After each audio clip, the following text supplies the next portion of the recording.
And welcome back to what we could say is a game of morbid curiosity, the zombie matchup.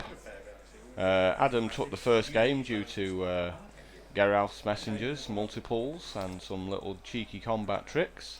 Yeah, he had some pretty good stacking work there with his Blood Artist, Nick dying with 4 Blood Artist triggers on the stack. But really, typically, what's going to be in a zombie player's sideboard that might help him out in a mirror match? Nick may have access to Pillar of Flame, being a red-black zombies deck, so I think that would stand him in pretty good stead overall if he was going to in a mirror match anyway. Adam, not too sure what he may have. He have a little bit more point removal. The days since the zombie deck was capable of playing Phantasmal Image is kind of gone So now. it's a slow start for both of them. No turn 1 drops anywhere. No. And there's a vampire from Nick Lote.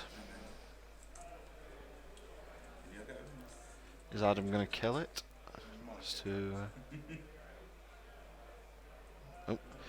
Kind of signifying he has Tragic Slip there if he's tapping mana and then thinking. Yeah, that's a pretty big tell, to be honest. Oh, Blood Artist from Adam. And the thing is, the only reason you'd hold it there is the fact that you think that you can get your opponent. You know, he sacrifices a creature to the vampire and then you can Tragic Slip it, but you know, you're kind of telling your opponent that you've got Tragic Slip at that point, so. I mean, what do we know? It could be an all-round elaborate sort of reverse tell, but I'm not too sure on that front. Messenger from Nick.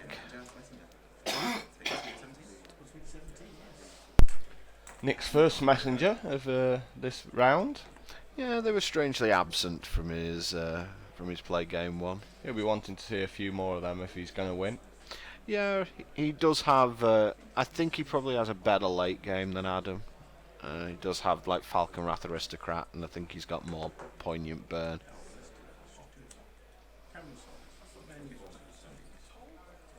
And there's Diagraph Captain.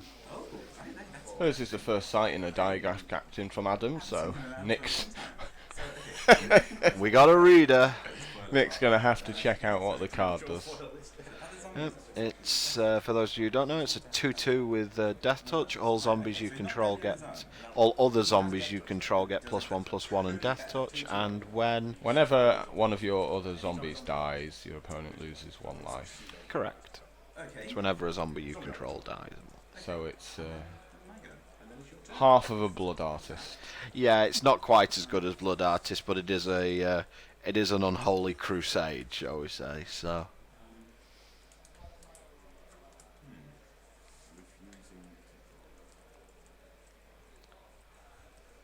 There's just a little bit of thinking from Nick's side now. Nick's never been known as the fastest player in the world. But I mean, both of these guys are playing for top 8 at this point, so you can excuse them for making sure that the decisions are correct. And there is Falcon Wrath Aristocrat. not a great card in this matchup, unfortunately, due to its poor toughness when faced. Yeah, Tragic Slip. Its vulnerability to Tragic Slip's pretty bad. Just a correction on my behalf, Diagraph Captain doesn't give your zombies Death Touch. It's like that'd probably be a little bit too good. It itself does have Death Touch, though. I think this might be that Tragic Slip that Adam had earlier. Yep, there goes Falcon Wrath. And Nick's just going to sacrifice it to make his dude bigger. And time for some Blood Artist shenanigans.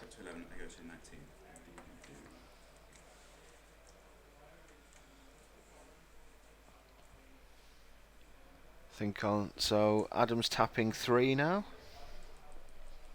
Another captain, or do we have a messenger? Oh no, it's a murder on the... There's been a murder, as they say in Scotland. Has indeed. Dead Unfortunately, these mono black decks have really struggled with some good removal recently. Yeah, it's all very conditional removal. Now, Tragic Slip isn't that conditional in this deck, just because things dying is not very difficult for you to make happen. But there's not been a card like Doomblade or something like that in the environment that's just sort of a catch-all, kill a big monster. I think the closest that they've had available to them is like Ultimate Price, which again just has a couple of really sort of big misses that it, big cards that it misses.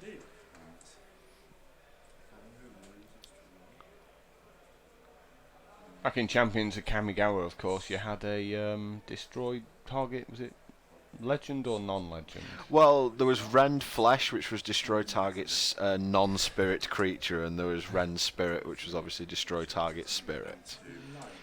And certainly with the next set coming up, which is going to have tons and tons of legends, it'll be interesting to see whether we have this kind of thought again concerning the removal that they put in there. Usually when Wizards change the legend rules, there is going to be some kind of legendary set coming up. I think under the old legend rules, Kamigawa would have been a pretty poor block. Nick has a Blood Artist of his own. So we're back at Blood Artist parody. Parity even, rather than parody.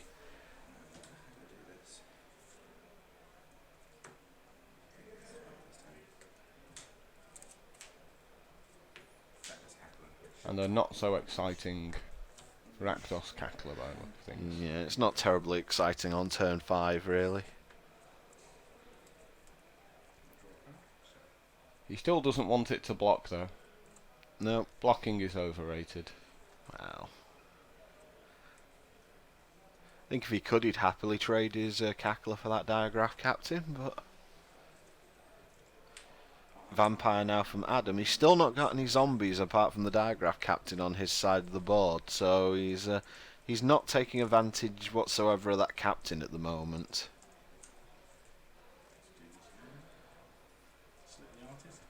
Adam wishes to retain Blood Artist advantage. Adam's getting low on cards in hand now, so he won't be having that many more decisions to be making in this game. Not really.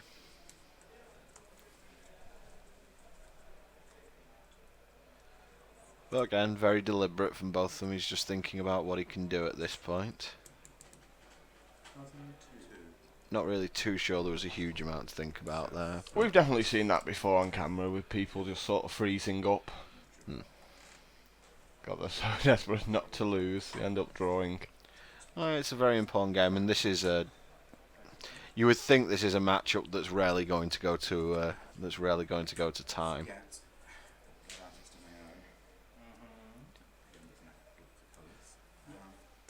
Seeing a lot of that card this weekend, aren't we? The old Blood Artist.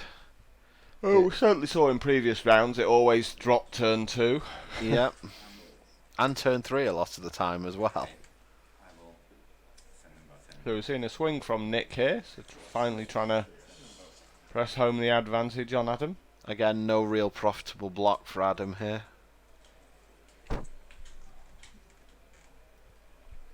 Well, he really has to feel that he has to start blocking somewhere.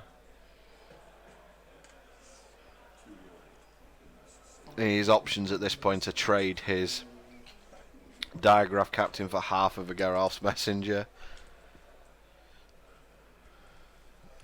or try and get a half profitable block but lose his Blood Artist. I don't think that either of those are going to be... I'm sure he'd wish the captain in his hand was Geralf's Messenger at this point. Yeah.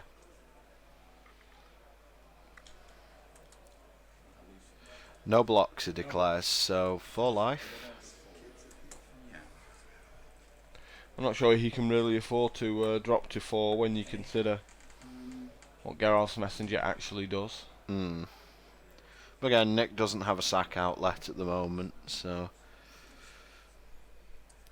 I think Adam will have to pull a rabbit out of his hat at this point. He kills Nick's Blood Artist with another Tragic Slip, so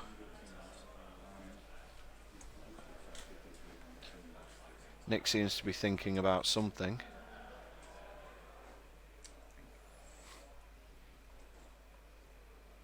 Don't see what there really is to be thinking this hard about, but he is... Right,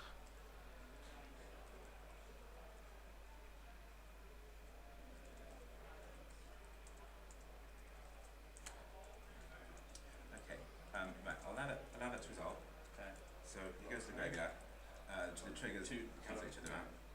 Okay. So it dies and... Yep. I will then... Oh, dead. You for 5 with the morbid. I think is the upshot of that. That would be 5 burn going towards Adam's face.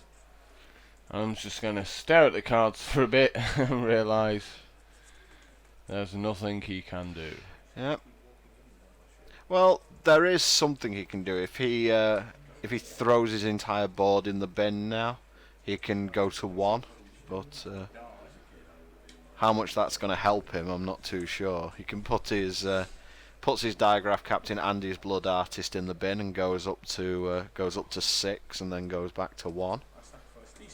Feels just scooping up your cards and getting on with game 3 might be the better idea. It doesn't feel like there's a lot that Adam can do here not to die. Right, so yeah, because so you basically got so you got up to 6, go down to 1. Needs to be an amazing card off the top of the deck. I'm not quite sure there's one in Magic that can help him here. Okay. Yes.